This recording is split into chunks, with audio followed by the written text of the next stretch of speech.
మీ కష్టాలన్నీ అంతమయ్యే ముందు విశ్వం మీకు పంపే 9 సంకేతాలు ఇవి. జాగ్రత్తగా వినండి. ఇప్పుడు మీ కళ్ళ ముందు చూస్తున్న ఈ సందేశం అనేది అలాంటిలాంటిది కాదు. ఇది బ్రహ్మాండం స్వయంగా విశ్వం మీకు పంపిన ఒక సంకేతం. ఎందుకంటే నువ్వు ఎప్పుడో ఒకటి చూశావు అంటే నీ ఆత్మ, నీ విశ్వం, నీ శక్తి ఒకే దారిలో కలిసిపోయాయి. నీ జీవితం కొత్త దిశలో మారడం మొదలవుతుంది. ఈ సందేశం, ఈ వీడియో పూర్తిగా విను, అన్నీ తెలుస్తాయి. నీ మనసు, నీ జీవితం, నీ ఆత్మను పునర్జన్మ పొందేలా చేస్తాయి. నేను విశ్వం మీద విశ్వాసం పెట్టాను. నా ఆలోచనలు నా వాస్తవం అవుతున్నాయి. నేను విశ్వం మీద విశ్వాసం పెట్టాను అని చెప్పుకోండి. ఇది ప్రతి మనిషి జీవితంలో జరిగే సంఘటనలు, సాధారణ కష్టాలు. ఇవి సహజంగానే వస్తుంటాయి, సహజంగానే పోతాయి. కానీ అందరికీ అనిపిస్తుంది ఇక మన జీవితం ఇంతే, ఎప్పటికీ మారదు అని.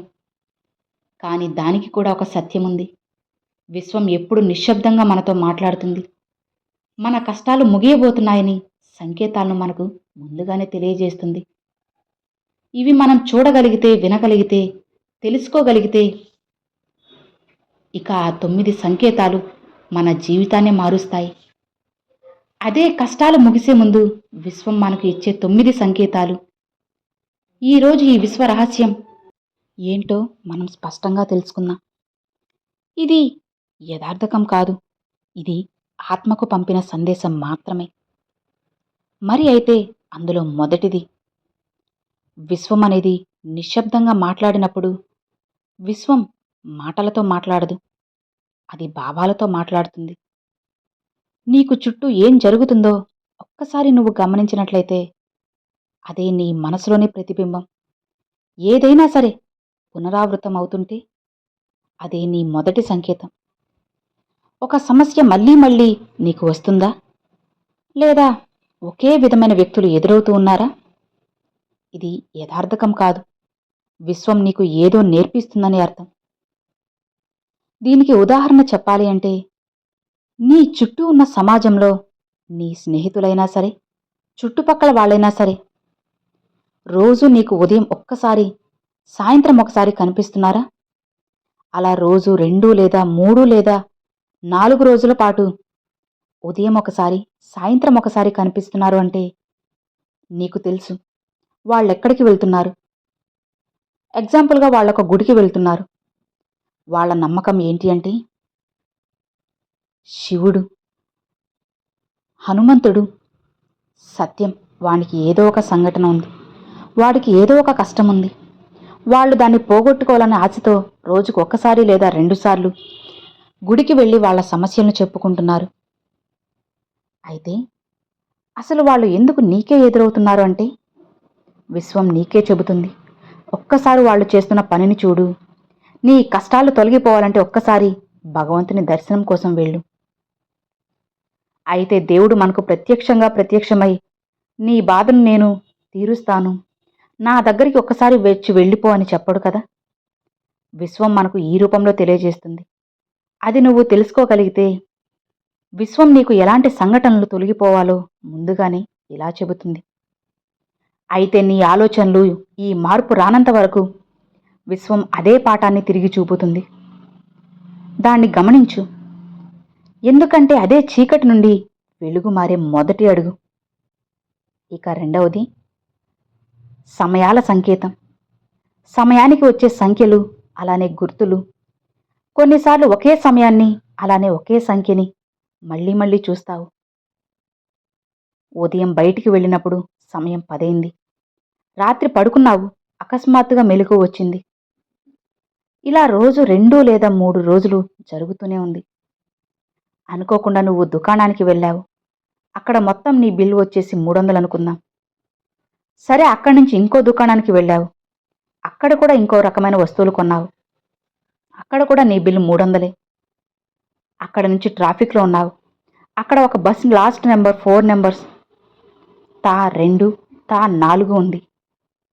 అలానే పక్కనున్న ఆటోకి అదే నెంబర్ ఉంది. పక్కన ఒక స్తంభానికి కూడా అదే ఉంది. ఇలా ఎందుకు నీకు కనిపిస్తున్నాయంటే ఇవి సంఖ్యలు కాదు, విశ్వమిచ్చే నీకు సంకేతాలు. నీ ఆలోచన సరైన దిశలో ఉందని, నీ కోరికల రూపం దాల్చబోతున్నాయని సూచన. ఇలాంటి సమయంలో ఆలోచన పట్ల జాగ్రత్తగా ఉండు. ఎందుకంటే విశ్వం చెబుతుంది, ఇప్పుడే నీ మనసులో ఉన్నది నిజం కాబోతుంది అని. ఇది భయపడమని కాదు, విశ్వంతో ముందుకెళ్ళు అని చెప్పే సందేశం మాత్రమే. ఇక మూడవది, అనుకోకుండా నీకు ప్రశాంతత రావడం. అలానే చాలా రోజుల నుంచి బాధపడుతున్నావు. చాలా రోజుల నుంచి కొన్ని సంఘటనలు, కొన్ని కష్టాలు నీకు ఎదురవుతున్నాయి. అనుకోకుండా ఒకరోజు నీ మనసులో ఉన్న చాలా ప్రశాంతంగా ఉంటుంది. అసలు ఏం జరుగుతుందో ఏమో నీకే తెలియదు. కానీ నీలో భయం తగ్గిపోతుంది. అనుకోకుండా నువ్వు సంతోషంగా ఉంటావు. ఇది విశ్వం నీకు ఇచ్చే సంకేతం. ఇక నీ కష్టాలు ముగిసే సమయం దగ్గర వచ్చేసింది. ఆ నిశ్శబ్ద కాంతి ఒక చిన్న కాంతి. దాని వెనుక మార్పు ఉంది. అది నువ్వు తెలుసుకున్నావంటే ఈరోజు నువ్వు సంతోషంగా, హాయిగా, ప్రశాంతంగా ఉన్నావని అర్థం. ఇక ఆ సంతోషం నీతో శాశ్వతంగా ఉండబోతుంది అని నువ్వు అర్థం చేసుకోవాలి. ఇక కొత్త జీవితం పుట్టే పూర్వ సూచన. ఈ ప్రశాంతతను గమనించు. ఇది నీ లోపల మేలుకున్న శక్తి అవుతుంది. ఇక నాలుగవది, కొత్త మనుషులు, కొత్త దిశ. ఒకరోజు ఎవరో కొత్త వ్యక్తి నీ జీవితంలోకి వస్తారు. వాళ్లతో జరిగిన సంభాషణ చిన్నదైనా అది నీ మనసుని పూర్తిగా తాకుతుంది. ఇలాంటి వారితో కాస్త జాగ్రత్తగా ఉండడం మంచిది. కొందరు మనుషులు జీవితంలో శాశ్వతంగా నీతో ఉంటారు. కొందరు కొన్ని మార్పుల కోసం నీ జీవితంలోకి వస్తారు. ఎగ్జాంపుల్గా చెప్పాలంటే, నువ్వు ఎంతో ప్రేమించినవి, అంటే అమ్మాయి అయినా అబ్బాయి అయినా సరే, జీవితాంతం వారితో కలిసి ఉండాలని నువ్వు అనుకుంటున్నావు. కానీ విధి ఎవ్వరూ తప్పించలేరు. ఎప్పటి వరకైతే నీ జీవితంలో ఉండాలని ఉంటుందో అప్పటి వరకు మాత్రమే వాళ్ళు ఉంటారు. ఇకపై వాళ్ళు లేకపోతే కూడా అది బాధాకరమైన విషయమే. వారు చెప్పే ఒక్క మాట కూడా నీ ఆత్మను మేలుకొల్పుతుంది. ఈ కొత్త పరిచయాలు అనుకోని మార్పులకు మొదటి మెట్టు. కాబట్టి ఓపెన్గా ఉండు. ఉన్నది ఉన్నట్లు మాట్లాడు. విశ్వం మనుషుల రూపంలోనూ కూడా నీకు మార్గం చూపుతుంది. ఇక ఐదవది, పాత బంధాలు విడిపోవడం. కొన్నిసార్లు ప్రేమించిన వాళ్ళు దూరం అవుతారు. ప్రేమించిన వాళ్ళు దూరం అయ్యారంటే మనకి అనిపిస్తుంది, అసలు ఇది ఎందుకు ఇలా జరుగుతుంది? ఇది మన శాపం కాదు, శుద్ధి. ఒక వస్తువు కొన్నామంటే జీవితాంతం మన దగ్గర ఉండదు, అది పాడైపోతుంది. అంటే దాన్ని వదిలేశాం, పాడేశాం, లేదా కొత్తది తెచ్చుకుంటాం. ఇది కూడా అంతే. ఒకటి వెళ్ళిపోయిందంటే మన జీవితంలోకి ఇంకొకటి వస్తుంది. పాత శక్తులు నీ దాన్ని అడ్డుకుంటున్నప్పుడు విశ్వం వాటిని తొలగిస్తుంది. ఎందుకంటే వారు నీ జీవితంలో ఇంకొకరిని రాణించకపోవడం, ఒకవేళ రాణించకపోవడం చేసినా కూడా విశ్వం మిమ్మల్ని కాపాడుతూనే ఉంటుంది. ఆ వ్యక్తులు వెళ్ళిపోవడం అంటే నీ కొత్త దిశ ప్రారంభమవుతుందని సంకేతం. కాబట్టి బాధపడకు, వదిలేసే. ఎందుకంటే ప్రతి ముగింపు కూడా ఒక ఆరంభానికి ద్వారమవుతుంది కాబట్టి. ఇక ఆరవ సంకేతం, మీకు వచ్చే కలలు. కొన్ని కళ్ళు కేవలం ఊహలు మాత్రమే, కొన్ని కళ్ళు మాత్రమే నిజమైనవి. కలలు అందరికీ నిజంగా వస్తాయంటే వస్తాయి, కానీ కొన్ని నువ్వు ఊహించుకుంటున్నావు, అవి నిజం కాదు. కొన్ని విశ్వం పంపుతుంది. ఇక అవి ఉదయం లేవగానే కొంత మాత్రమే గుర్తుంటుంది, పూర్తిగా గుర్తుండదు. ఎందుకంటే అది విశ్వం పంపించింది. నీకు రాత్రి వచ్చిన కలలో నిజమైనప్పుడే పూర్తిగా తెలుస్తుంది, నాకు ఆ రోజు వచ్చిన కళ ఇదే అని. నువ్వు కలలో ఒక ప్రదేశం మళ్ళీ మళ్ళీ చూస్తున్నావా? లేదా ఏదైనా వ్యక్తి నీకు ఏదో చెప్పి మాయమవుతున్నారా? వీటిని గమనించు. ఇవి భవిష్యత్తు మార్గానికి మార్గం చూపుతాయి. కలలో వెలుగు ఉంటే అది ఆశ పుట్టిన సంకేతం. విశ్వం మన నిద్రలో ఉన్నప్పుడు మన హృదయాలతో మాట్లాడుతుంది. ఇక ఏడవ సంకేతం, మనసులోని చీకటి తగ్గిపోవడం. నువ్వు ఎప్పటికీ నెగిటివ్గా అనిపించుకునేవాడివి, కానీ ఇప్పుడు నెమ్మదిగా భయం తగ్గుతుంది, ఆశ పెరుగుతుంది.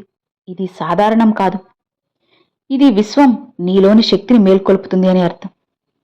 నీ దృష్టి సమస్యల మీద నుండి పరిష్కారాల మీదకి మారిందనుకో, అది కష్టాల చివరి దశ అని అర్థం చేసుకో. ఇప్పుడు నీ ఆత్మ విశ్వంతో సమన్వయంగా అవుతుంది. నువ్వు ఇక చీకటి కాదు, కాంతివే అని ఒక్కసారి అర్థం చేసుకో. ఇక 8వ సంకేతం, ఆత్మ మేల్కొల్పు. నీ మనసు నిన్ను ఎప్పుడూ ప్రశ్నలు అడుగుతుంది. నేను ఎవరు? ఎందుకు నాకు ఇన్ని పరీక్షలున్నాయని? ఈ ప్రశ్నల్ని మేల్కొల్పు. నీలో ఉన్న అగ్నిని రేపు. ఇప్పుడు నీకు అర్థమవుతుంది, కష్టాలు శిక్ష కాదు, శిక్షణ అని. ఈ దశలోని ఆత్మ శుద్ధి చెందుతుంది. ఇప్పుడే నీ జీవితం కొత్త అర్థం పొందుతుంది. ఇది కష్టాల ముగింపు కాదు, ఆత్మ యొక్క పునర్జన్మని అర్థం. ఇక ఆఖరిగా 9వ సంకేతం, ఆశ యొక్క పునర్జన్మ. ఒకరోజు నువ్వు కారణం లేకుండా నవ్వుతున్నావు. ఇక నీ హృదయం చెబుతుంది, ఇది గడిచిపోయింది. ఇది విశ్వమిచ్చే చివరి సంకేతం. చీకటి తగ్గిపోయింది, వెలుగు పుట్టింది. నీకున్న సంఘటనలు, నీకున్న కష్టాలు అన్నీ మాయమయ్యాయి. నీ జీవితం కొత్త అడుగు వేస్తుంది, కొత్త జీవితాన్ని చూస్తుంది. నీ నమ్మకం ఇప్పుడు నీ జీవితాన్ని మారుస్తుంది. నీ ఆత్మ పునర్జన్మ పొందింది. ఇప్పుడు నువ్వు విశ్వంతో ఒకటయ్యావు. ఇక ఇదే నిజమైన మోక్షం, శాంతి రూపంలో వచ్చిన స్వర్గం. అయితే ప్రతి చీకటి తర్వాత వెలుగు వస్తుంది, ప్రతి బాధ తర్వాత ఆశ వస్తుంది. విశ్వం నీకు వ్యతిరేకం కాదు, నీ నమ్మకం ఉన్నంత వరకు అది నీతో ఉంటుంది. ఇది అండి ఈరోజు వీడియో. ఈ వీడియో మీ అందరికీ ఎంతో బాగా నచ్చింది, అర్థమైంది అని అనుకుంటున్నాను. నచ్చితే ఒక చిన్న లైక్ చేయండి, మీ ఫ్రెండ్స్ అండ్ ఫ్యామిలీస్కి షేర్ చేయండి. ఫస్ట్గా మన ఛానల్ చూసారు, సబ్స్క్రైబ్ చేసి సపోర్ట్ చేయండి ఫ్రెండ్స్. Thanks for watching.